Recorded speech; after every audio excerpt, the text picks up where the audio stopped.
Afternoon, fellas. Frankie Day here on YouTube. Okay, guys, for this glorious Tuesday afternoon, this is going to be the final reveal for my Anigrand 1/72 scale C-124 GlobeMaster. Okay, guys, I've been on this pretty steadily as from the last video. You've probably seen some sneak previews of it on Facebook here and there, and let everybody know it's all done. I'm ready to review it here on YouTube land here, and I'll be having another video coming up after this one. It's going to be like a double feature, and I'll present that for you, what's going to be done on it, and I don't want to spoil the surprise. Anyway, fellas, keep you guys amused anyway. Okay, guys, I've been on old Shaky for a while. She definitely looks like a GlobeMaster. I've got all the paneling done on her like that. All aluminum paneling is done as a real machine. And she's pretty much, her paint schedule instead of that, as we all known, with the high visibility day-glow colors and the white upper planing, it's not done in this here model here. It's all natural aluminum. Right after the 1950s, during the McMurdo Sound and also the Antarctica and all that stuff, all the expeditions were coming to a close back then. And they're starting to have more things at the home front. So they got away from the day-glow colors and went ahead using natural aluminum all around the ship. That's this aircraft, the Sticks. Anyway, the GlobeMaster I flew in back in 1959 was all aluminum like this. There was no day-glow, high visibility colors on it. All was natural aluminum out of Travis Air Force Base. And I think it was the Travis Air Force Base Air National Guard. That's what it was. And flew us out. And so old Shaky was, she was a shake, rattle, and roll airplane. She was a very, very big, drafty cargo plane. And she was very, very, very dependable. It's all we had until the event of the C-5A Galaxy, which came out in the latter part of the 1960s. When 1970, 71, the C-5A Galaxy became the largest cargo carrying aircraft there was at the time.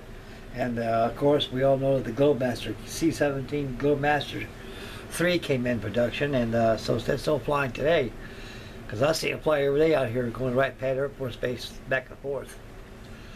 Okay, guys, enough chat. We're going to go take a look at those Shaky, and I'll discuss what I've done on it and everything, and we're going to go ahead and bring back the video of yours truly and call it a day there, and we'll go on to the special treat videos coming up after this one here.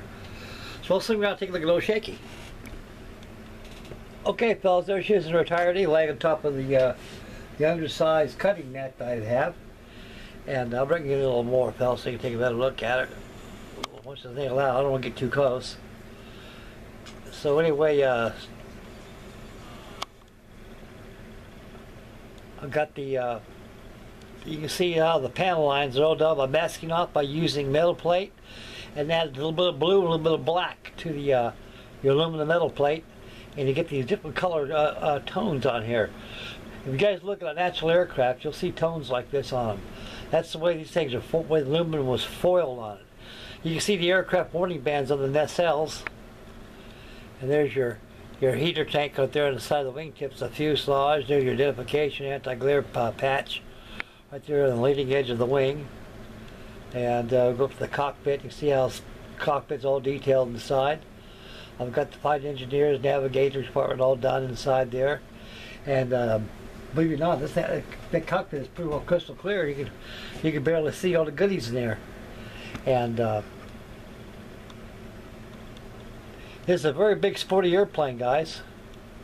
And the GlobeMaster at 1/72 scale makes a very, very big airplane. And it is dwarfed by so many of them. And I'll give you guys an example right now in scale. I think you guys remember this one. This is Aaron Newland's trainer aircraft group build that he had going on. I did this in about a year or two ago. This is an old hot kit of the let me dust this thing off a little bit, fellas.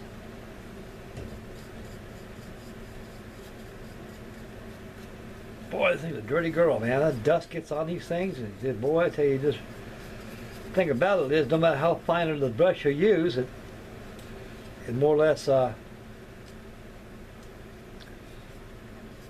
it grinds in the dirt, so you be of the dust. So there you go, fellas. That's how big the little S&J or AT6 Texan or Harvard is dwarfed next to this big old GlobeMaster. They're both same scales. Those guys give you a little relationship in scale wise. So that's how big it is in scale wise, fellas. So this GlobeMaster is a pretty good size airplane, and in real life it's very, very big too, with a wingspan of 174 feet, 115 feet on the fuselage. Makes this thing a very, very big girl, big airplane. And C-124 GlobeMaster was dubbed as Old Shaky, as we all know it. And it's a kind of airplane for its time. It's a much more better redesign improvement from the original GlobeMaster 1, which is the C-124 GlobeMaster. And it was very, it was a lot different than this one. Than the redesign, because it had a thinner fuselage, almost cigar shaped. Only way you can load stuff up is by the elevator on the C-124, but this one here has 3 different ways you can load up cargo. Twice underneath here and one up forward by the clamshell nose. So this is, oh excuse me guys, sorry. This Old Shaky in her mighty color here. And Anigrand makes a very, very good vacuum form kit. I wrote them, I sent them an email and told them I don't want the parts now. It was too darn late. I had to redo it and everything. I told them that they shorted me out on 2 A nacelles and 2 C nacelles, and a couple flat bearings that they shorted me out on. And I told them no sense of sending them because the airplane's done. And I told them with food for thought, next time you guys start producing these kits, put a little bit of quality control in there so you know that the consumer out there gets a model. When you start paying over $100 or something, guys, regardless of resin or plastic, you expect to get you $100 worth. You want to get something, you're going to miss a few parts here and there. Now that's really going to put the heat beneath your rear end. So this Anigrand resin kit is a very, very good kit. It goes, there's no warpage at all. And the resins, like I stated before, when you're dealing with resin kits, sometimes there's warpage, especially in the wings. And like I say, the only way to straighten up that warp spell is to get yourself some hot boiling water. When it's boiling, you turn off your flame and let it steep for about a good 10 minutes. And you take that wing and you lay that wing in that hot water like that, and you put a weight on it like that and let it cool. As that resin cools, it'll go back into the natural state like the way it was intended to be molded. When they lay around in the box all day long, and you got a temperature inside your warehouses like that that's not steady, it's not constant all the time, it'll cause a lot of warpage in resin. So resin is very hard material to deal with, fellas. Like I say, it's very fragile, very brittle. You know, it's not forgiving like that of polyurethane plastic. Or you'll bend here with plastic, and there you won't break nothing. But with resin, it'll snap like a dried top, like a fossilified twig. So you got to be very careful using resin. And there's a vacuum form kit of this out there available. You buy it Robert's Vacuum Forms. He took over the old molds of Air model. So if anybody's interested in getting a 1/72 scale GlobeMaster, it's not cheaper to get the vacuum form kit than get that of the resin kit right here, because you're running some dollars of this one. Okay, guys. In general view of in view of the kit itself, construction wise, I really had no problems at all in building this thing. It went together pretty good as designed. Of course, it's really pretty well precision designed and made. And my only beef was the shortage of parts. So always make sure you got all your parts, guys. And I gave them a good piece of my mind. I don't know how it's gonna go over with them, but I think they'll get the picture. And make sure you guys get a full kit when you get the model. Okay guys, we're going to swing this camera around yours truly and finish up the video. Okay, here I am again.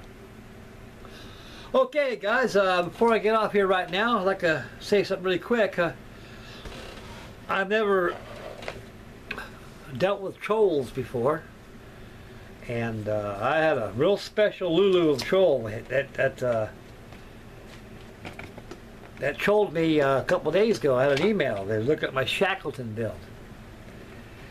And evidently, with this guy here, he tried to insult me, but it didn't work. So, I didn't trash the guy back like a lot of people do, so I'm not going to go down to his level, and I think I'm getting down to his level right now, what I'm about to say. And usually Frankie Day don't get mad. I kind of keep it to myself and consider the source and take it there on, because I'm too goddamn old to play games with people. And this guy here is a real piece of cake. And the way he discussed my model building, the way I do my building, is like my model building is no different than anybody else's. How we do, like with sand and prime and everything like that. He insulted me by saying I build models like a 5-year-old and stuff like this. That didn't insult me a bit. But I finally trashed the guy back, you know. I finally said about it like I told him, you guys, if you're trying to insult me, it's not going to work, and it's a waste of time. And you want to troll somewhere else, not here on YouTube, leave us modelers alone. So the guy name is Colonel Gaming. So anybody who's affiliated knows who this character is. This guy's a real troll. Piece of work. I went back and checked out his videos. This guy did not make no videos at all. So this tells me this guy's a troll, and he's not a builder, so you know what he's talking about. So I was letting you guys know, you know, give you guys heads up, because I care for every one of you guys out there, because you guys are like family to me. You know, we've been here together for 2 years, and we all chewed up the same plastic together. And so give you guys a heads up. If this guy gets on your internet, just do like I do, just remove him from there.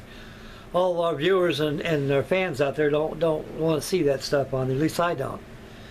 So that kind of got to me a little bit, and I just kind of thought about it and said, oh, hell with it, Frank, you know.